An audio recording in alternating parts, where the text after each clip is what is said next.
The family of rape slay convict Antonio Sanchez saying their father has nothing to do with the Justice Department's decision to temporarily suspend the processing of good conduct and time allowance. Ria Fernandez has the story. Don't blame our father.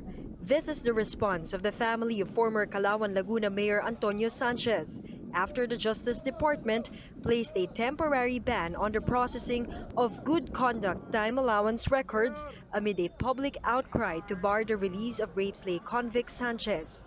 The family says they are also heartbroken over the news, much like the families of the other convicts. Masakit po sa amin, siyempre.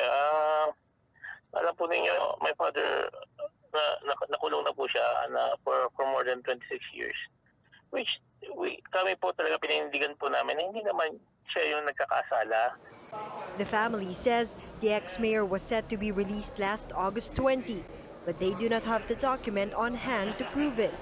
It can be recalled that Justice Secretary Menardo Guevara and Bucor Chief Nicanor Faeldon both confirmed that Sanchez was among those who could walk free under the GCTA law. But in another interview, Guevara said that Faeldon denied signing a release order for Sanchez. Guevara also said that he had not received any report about freeing the convicted rapist and murderer. Senator Richard Gordon also filed a bill which seeks to amend the Good Conduct Time Allowance law to prevent powerful personalities from abusing its implementation. For News 5, Ria Fernandez, We Are One News. The controversial and blocked release of Antonio Sanchez has held up the processing of all inmates who stand to be freed for good behavior. Marlene Alcaide reports on the families now left waiting. Hoping that their husbands will soon be freed, these women patiently wait outside the Nubilibid prison. They say the Bureau of Corrections released 200 prisoners last week under the law on good conduct time allowance. Nakikita naman po namin kasi araw-araw po kami nandito Nalalaman po namin sa mga lumalaya. Bakit po sila nakalaya? Ang sabi po nila sa amin, dahil po sa GCTA nila. Sa good conduct. GCTA shortens prison sentences based on inmates' good behavior. Weng's husband is among those qualified to benefit. His husband was convicted in 1987 for robbery with multiple murder charges. After 33 years, they finally get the good news they've been waiting for. May calling yung asawa ko sa opisina, in-interview na laya na. Dapat. Oo, pasok na siya sa laya. Kasi tinawagan siya sa opisina ng overseer. In-interview siya.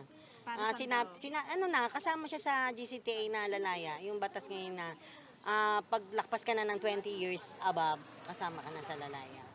Ilang taon na po yun? 33 na nga po.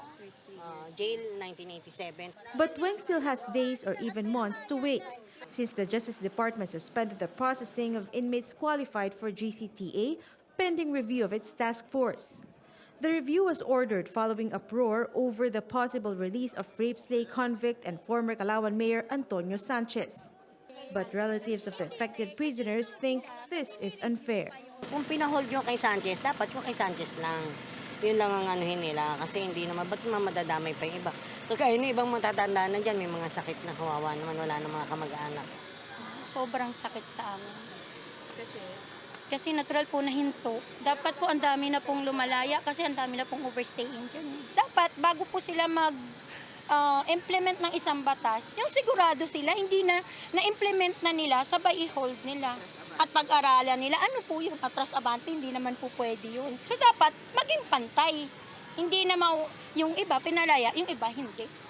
For News 5, Marlene Alcaide, We Are One News.